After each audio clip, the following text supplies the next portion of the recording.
Here's the 30-second lesson on what legends know. Never practice nunchucks in a crowded room. Never eat chole before a road trip. Always take your shirt off before you iron it. Don't take a call near a swimming pool. And don't forget, saving is not investing. Legends don't just save, they invest in mutual funds. Mutual fund investments are subject to market risks. Read all scheme-related documents carefully. 3 months into his third term as Prime Minister, Narendra Modi has virtually declared his intention to serve a fourth term and possibly beyond. What does it mean to so many prime ministerial aspirants in the BJP? And what's the message to the RSS? This is what I'm going to discuss in this episode of Politically Correct. Let me first tell you how the PM spoke about his fourth term plan. At the 5th Global FinTech Fest in Mumbai on Friday, he said in a quote, "ये आपका 5वां समारोह है ना, तो 10वें में मैं आऊंगा और तब आपने भी कल्पना नहीं की होगी वहां पर आप भी पहुंचे होंगे दोस्तों." Loosely translated into English, the PM said, "It's your 5th edition of the fest, isn't it? I'll come for the 10th then." And even you might not have imagined that you'd also have reached there, friends. Just before that, he had spoken about his faith in the talent of India's youth and his belief that our best is yet to come. Then he suddenly switched to telling the audience that he would be attending the 2029 FinTech Fest that is usually held in September. That's about 3 months after the 2029 Lok Sabha election. In July 2023, when PM Modi had made a commitment that India would become one of the top 3 economies in the world during his third term, his party colleagues immediately got the larger message. I analyzed it in a Politically Correct episode titled "What Modi's Guarantee to Make India Third Largest Economy Means for PM Probables, Amit Shah and Yogi." Well, after his remark in Mumbai, the wait for prime ministerial contenders and pretenders within the BJP has obviously become a little longer. Not that they did not have an inkling. Modi's constant refrain about Amrit Kal and his undertaking to making India a developed country by 2047 say enough about his retirement plans. Age is, after all, just a state of mind. So why has PM Modi chosen to send this message about his fourth term so early in his third term? That he is confident of the coalition government's ability to complete its term has been evident from the government's frequent U-turns and the way it starts crawling when BJP allies merely wanted to bend. It can't get any better for Chandrababu Naidu, Nitish Kumar or Chirag Paswan in any other government. Modi therefore wants skeptics to shut up because he knows how to keep allies happy. Modi's message is rather meant for insiders, especially PM hopefuls and the RSS. He knows how personal ambitions of leaders in key positions and their rivalries influenced ticket distribution, campaigning, and organizational cohesion during the 2024 Lok Sabha election. It was not a planned sabotage.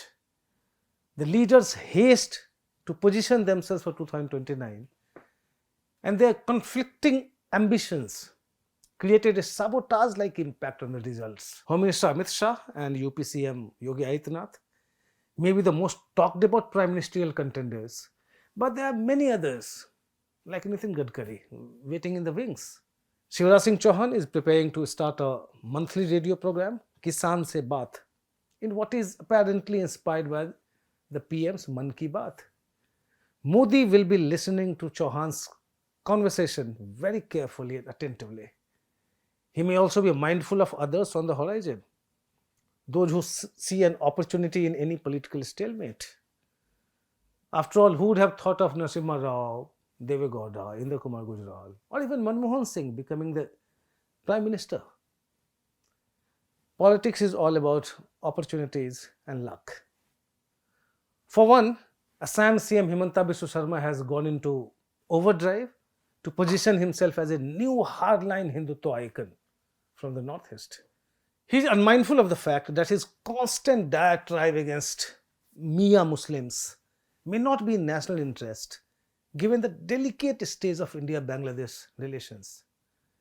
PM Modi must know how many and who all in the BJP are anxiously looking for signs of his retirement plan. This has begun to hurt the party, as was evident in the last Lok Sabha election, and could only worsen in coming months and years, especially after Modi turns 75 next September.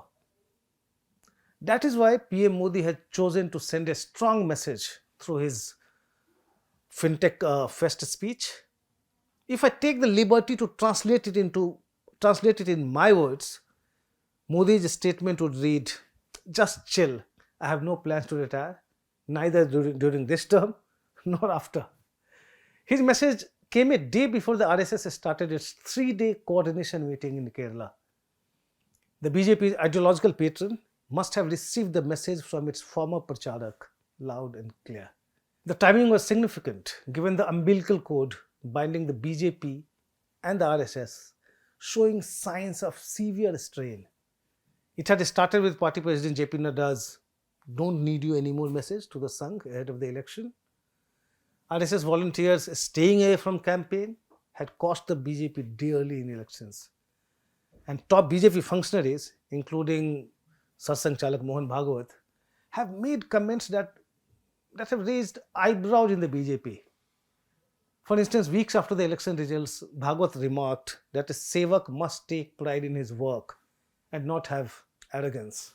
A few weeks later, Bhagwat commented again about a human desiring superhuman-like extraordinary powers to become a Dev and Bhagwan. The opposition parties had a field day, obviously, claiming that all these remarks from the RSS chief were targeted at what they call non-biological Prime Minister. Of late, there have been renewed efforts to mend the ties between the ideological protege and patron. The RSS and BJP have started holding coordination meetings for upcoming assembly polls. Senior RSS functionary Ram Madhav, whose falling out with Modi and Shah had led to his removal as BJP General Secretary in 2020, is back at the helm as one of the in-charges of Jammu and Kashmir elections. At the end of the RSS coordination meeting on Monday, RSS's publicity in charge, Sunil Ambekar, was asked about the lack of coordination with the BJP. He replied that, it has been a long journey for the RSS, which is completing 100 years. And then I quote him, "Functional matters come up in the long journey. We have a mechanism to overcome them," said Ambekar, virtually conceding that there is a lack of coordination. Asked about JP Nadda's comment that the BJP has become self-sufficient, you remember his controversial comment that the BJP has become self-sufficient and does not need the RSS anymore.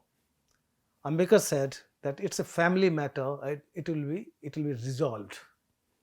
What has taken even BJP leaders by surprise is the Prime Minister's silence.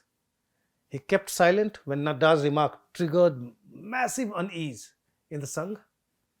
The PM could have simply praised the RSS or cited his RSS roots in any of his public speeches, and it would have reassured the Sangh functionaries and volunteers. Modi chose not to. The fact is that the Prime Minister has not referred to the Sangh in any of his speeches for several months now, leading to speculation in the ruling party circles about the celebrated former Pracharak's equations with the current RSS leadership. PM Modi's speech in Mumbai about the fourth term can be seen in this context and backdrop. It's a message to the RSS that Modi is self-built and in total control. Those who consider him weakened after Lok Sabha elections and are looking at options beyond him must back off. Since the 2014 Lok Sabha election, he has remained clear that the mandate was always for him as an individual, not for any party. The people saw Modi as the only hope, quote unquote. He said it in as many words to author Lance Price, who wrote his biography.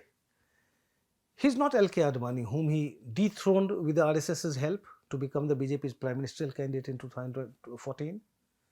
Advani had lost the 2009 election and was looking like a spent force. BJP cadres and leaders and RSS swayamsevaks therefore wanted to move on, with Modi giving them big hope. As it is, even today, the BJP does not have any leader who comes anywhere close to Modi in terms of popularity. As per the August edition of India Today's Mood of the Nation survey, Modi is the most popular PM in India's history with a rating of 51%. To a question as to who is best suited to be the Prime Minister, 49.1% respondents opted for Modi and 22.4% for Rahul Gandhi. The catch, however, was that Modi's rating came down by 5 percentage points since February this year, while Rahul's went up by 8.6 percentage points during this period.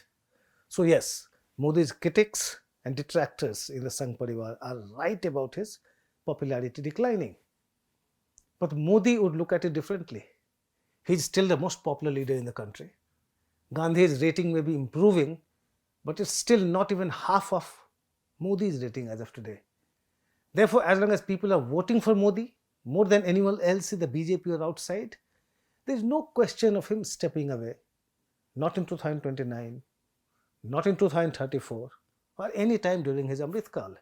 I mean, that's the message I get from his speech in Mumbai.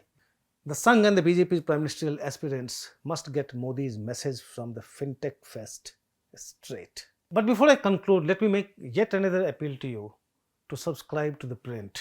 I know these repeated appeals must have started nagging you a bit, but you must understand your support is crucial to our endeavor to pursue objective journalism. So please subscribe to ThePrint. To subscribe, follow the link given on the screen. Thank you.